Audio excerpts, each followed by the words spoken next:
Hi students, నేను మీ హిందీ సార్ని సింగ్ సార్ని.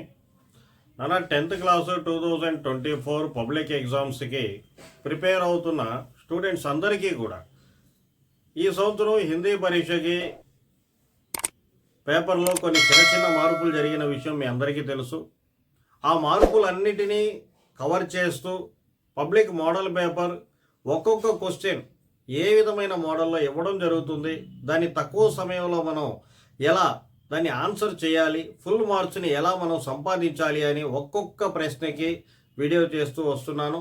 ఈరోజు నాలుగవ ప్రశ్న గురించి ఈరోజు మనం క్లుప్తంగా తెలుసుకుందాం. ఇంతకంటే ముందు ఒక చిన్న విషయం, మన ఛానల్ పేరు పీడీఎన్ఎస్ హిందీ. ఛానల్ని సబ్స్క్రైబ్ చేయండి, లైక్ చేయండి, షేర్ చేయండి. చాలామంది వీడియోస్ చూస్తున్నారు కానీ సబ్స్క్రైబ్ చేయట్లేదు, లైక్ చేయట్లేదు. లైక్ చేయడం వల్ల వీడియోస్ చాలామందికి చేరుతాయి, చాలామందికి వాళ్ళకి కూడా ఉపయోగపడతాయి, అందరికీ ఉపయోగపడాలి అనే ఉద్దేశంతో ఈ వీడియోలు చేయడం జరుగుతుంది. ఇక టాపిక్లోకి వెళ్దామా? నాలుగవ ప్రశ్న ఈ విధంగా ఒక సెంటెన్స్ ఇస్తారు నాన్న. ఈ విధంగా ఒక సెంటెన్స్ ఇచ్చి ఆ సెంటెన్స్లో ఒక బ్లాంక్ ఉంటుంది, అంటే ఒక ఖాళీ ఉంటుంది. ఈ ఖాళీని పక్కన 3 ఆప్షన్స్ ఇవ్వడం జరుగుతుంది. సే, కో, నే అని ఇక్కడ ఒక 3 ఉన్నాయి. ఏంటి ఈ 3 కూడా? విభక్తి ప్రత్యయాలు, అంటే కారక చిహ్న అని అంటారనమాట వీటిల్ని. ఇలాగా ఈ వాక్యం కాకపోతే ఇంకో వాక్యం, ఇంకో వాక్యం కాకపోతే ఇంకో వాక్యం, ఏదో ఒక వాక్యాన్ని పరీక్షలో ఇచ్చి మధ్యలో ఒక బ్లాంక్ పెట్టడం అనేది జరుగుతుంది. విభక్తి ప్రత్యయాలు ఒక 3 ఇస్తారు. ఆ 3 నుంచి సరి అయిన దానిని ఎంచుకొని ఆ ఖాళీని పూరించాలి.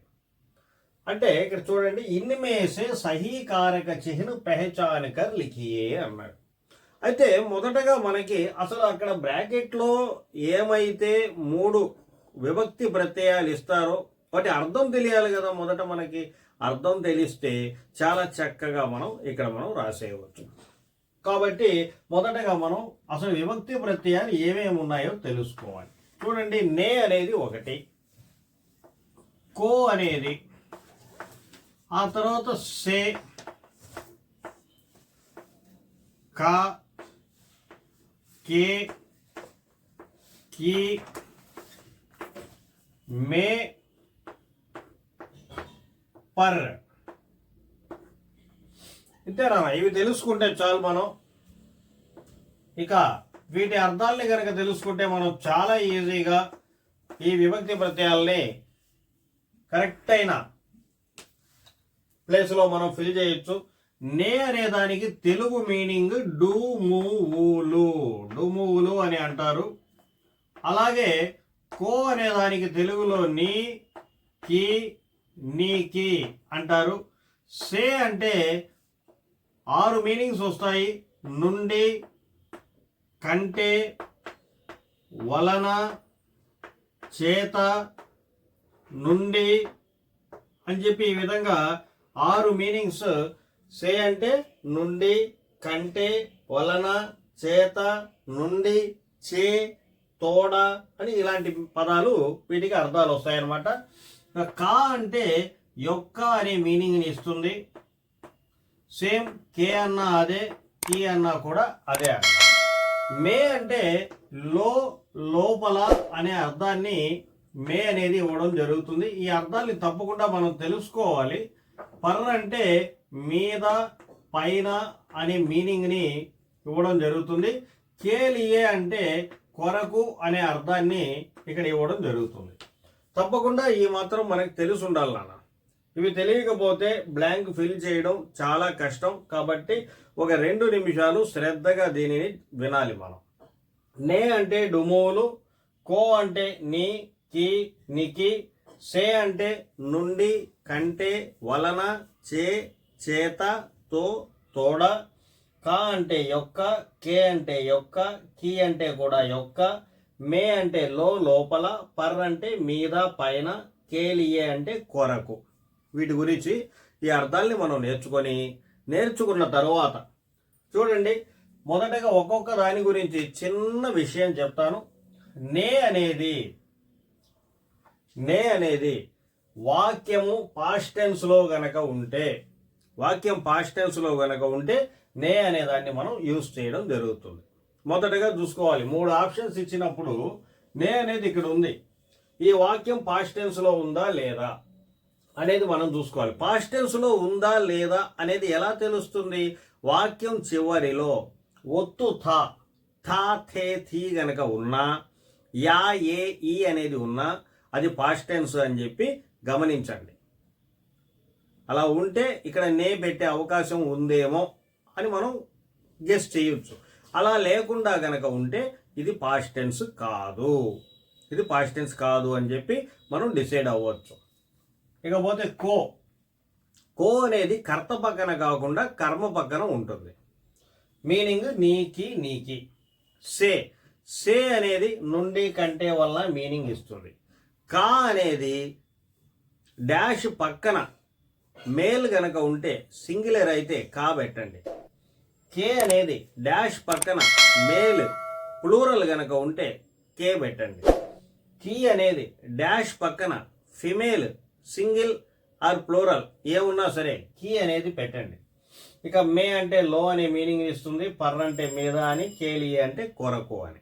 ఇది జాగ్రత్తగా గుర్తుపెట్టుకోండి. ఇప్పుడు చూడండి, పేడ్ అంటే చెట్టు, డాష్, పత్తె అంటే ఆకులు, నీచే కింద, గిర్తే అని పడుతున్నాయి. ఇక్కడ 3 ఆప్షన్స్ ఇచ్చాడు. సే, సే అంటే నుండి కంటే వల్ల ఇవి. సరే, కో, కో అనేది పెట్టి చూద్దామా. చెట్టుకి ఆకులు కింద పడుతున్నాయి. చెట్టుకి ఆకులు కింద పడుతున్నాయి ఏంటి? ఏం బాగలేదు కదా ఇది. అలాగే నే అనేది పెడదామా అంటే ఇది పాస్ట్ టెన్స్ కాదు, మిగిలింది సే. చెట్టు నుండి ఆకులు కింద పడుతున్నాయి. ఈ విధంగా మనం దాన్ని చాలా కరెక్ట్గా మనం తెలుసుకోవచ్చు.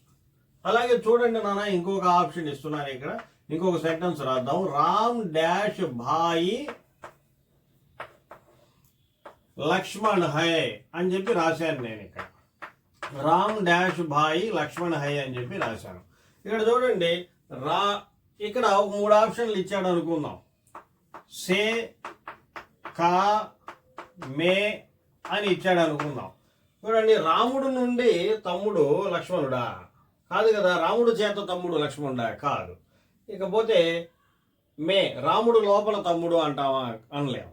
ఇక కా, కా అంటే యొక్క, అంటే డాష్ పక్కన మేల్ సింగులర్ గనక ఉంటే కా అనేది వస్తుందని మనం ఆల్రెడీ చెప్పుకున్నాం. ఆ లెక్క ప్రకారం కా అనేది పెట్టచ్చు. అలాగే రామ్ డాష్ బెహెన్, రామ్ డాష్ బెహెన్ రాధా హై అని చెప్పి రాశాను అనుకోండి. రామ్ డాష్ బెహెన్ రాధా హై అని రాశాను అనుకోండి. ఇప్పుడు చూడండి, డాష్ పక్కన బెహెన్, బెహెన్ అంటే ఎవరు? ఫిమేల్.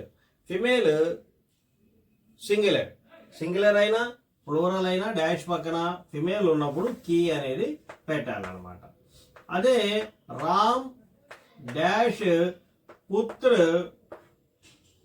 లవ కుష హై అని చెప్పి రాశాను అనుకోండి. ఇప్పుడు చూడండి, డాష్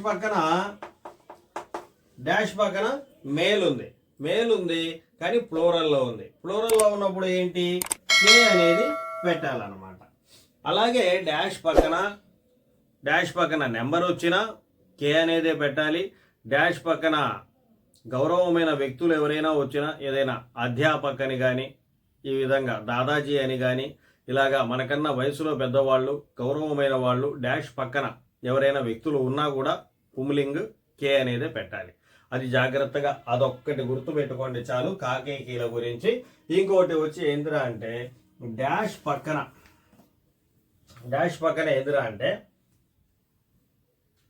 డాష్కి ముందర year are month, date, month, year, ఈ మూడింటిలో డేట్ మంత్ అయినా సరే, మంత్ ఇయర్ అయినా సరే, ఏదైనా 2 వచ్చి డాష్ ఇచ్చి మ్యాటర్ రాశారనుకోండి. మ్యాటర్ రాసినప్పుడు ఇక్కడ కో అనేది వస్తుంది అనమాట. అది జాగ్రత్తగా గుర్తుపెట్టుకోండి. అలా కాకుండా ఓన్లీ ఇయర్ ఇచ్చి డాష్ ఇస్తే ఇక్కడ మే వస్తుంది. దాన్ని కూడా జాగ్రత్తగా గుర్తుపెట్టుకోండి. ఇంతకు మించి ఇంకేం లేదనన్నా క్లుప్తంగా 3 మాటల్లో చెప్తాను చూడండి. మొదట మనం చేయాల్సింది ఏంటంటే పబ్లిక్ పరీక్షలో ప్రశ్న ఒక వాక్యంగా ఇస్తాడు, దాంట్లో ఒక బ్లాంక్ ఇస్తాడు, ఆ బ్లాంక్ని 3 ఆప్షన్లు ఇస్తాడు. ఈ 3 ఆప్షన్లలో ఒక ఆప్షన్తో మనం ఇక్కడ ఫిల్ చేయాలి. అయితే ఈ 3 ఆప్షన్స్ యొక్క అర్థాన్ని మనం ముందుగా తెలుసుకున్నాం. ఆ తర్వాత నే అనేది పాస్ట్ టెన్స్లో మాత్రమే వస్తుంది. పాస్ట్ టెన్స్ అనేది ఎలా కనుక్కోవాలి అంటే వాక్యం చివరలో సహాయక క్రియ థా, థే, థీ అని కానీ క్రియ చివర యా, ఏ, ఈ అని కానీ ఉంటుంది. దాలాగా మనం ఈజీగా తెలుసుకోవచ్చు. ఇకపోతే మిగతావన్నీ కూడా అర్థాన్ని బట్టి మనం ఎలాగో పెడతాం. కాకే కీలని గనక అయితే డాష్ పక్కన, అంటే మీకు తెలియడం కోసం ఇచ్చాను ఇక్కడ, డాష్ పక్కన అంటే రైట్ సైడ్ మేల్ సింగులర్ ఉంటే క, మేల్ ప్లూరల్ ఉంటే కే, ఫిమేల్ సింగులర్ ఆల్ ప్లూరల్ ఉంటే కీ అనేది పెడతాం. ఇకపోతే డాష్ పక్కన గౌరవమైన వ్యక్తులు ఉన్నా కూడా కే అనేది పెడతాం. అలాగే డాష్ పక్కన నెంబర్ ఉన్నా కూడా కే అనేది పెడతాం. ఈ విషయాల్ని జాగ్రత్తగా గుర్తుపెట్టుకోండి. దాని తర్వాత డాష్ ముందర, ఇప్పుడు డాష్ పక్కన అని మాట్లాడాం కదా ఎంతసేపు, ఇప్పుడు డాష్ ముందర ఇయర్ మంత్ గనక ఉంటే కో అనేది డాష్లో రాయాలి. డాష్ ముందర ఓన్లీ ఇయరే కనుక ఉంటే మే అనేది రాయాలి. ఇంతేనా, ఇంకేం లేదు, చాలా ఈజీ. ఈ 3 విషయాల్ని జాగ్రత్తగా గుర్తుపెట్టుకోండి. విభక్తి ప్రత్యయాలు మీరు ఆ 3 ఆప్షన్స్ మీదే మీ శ్రద్ధ అంతా ఉండాలి. ఈ 3 ఆప్షన్స్ మీనింగ్ ఏంటి, ఈ మీనింగ్ ఈ డాష్లో సరిపోతుందా, అది మాత్రమే మైండ్లో పెట్టుకొని కరెక్ట్గా అప్లై చేయండి. కరెక్ట్ ఆన్సర్ మీరే పెడతారు, 1 మార్కు మీకే వస్తుంది.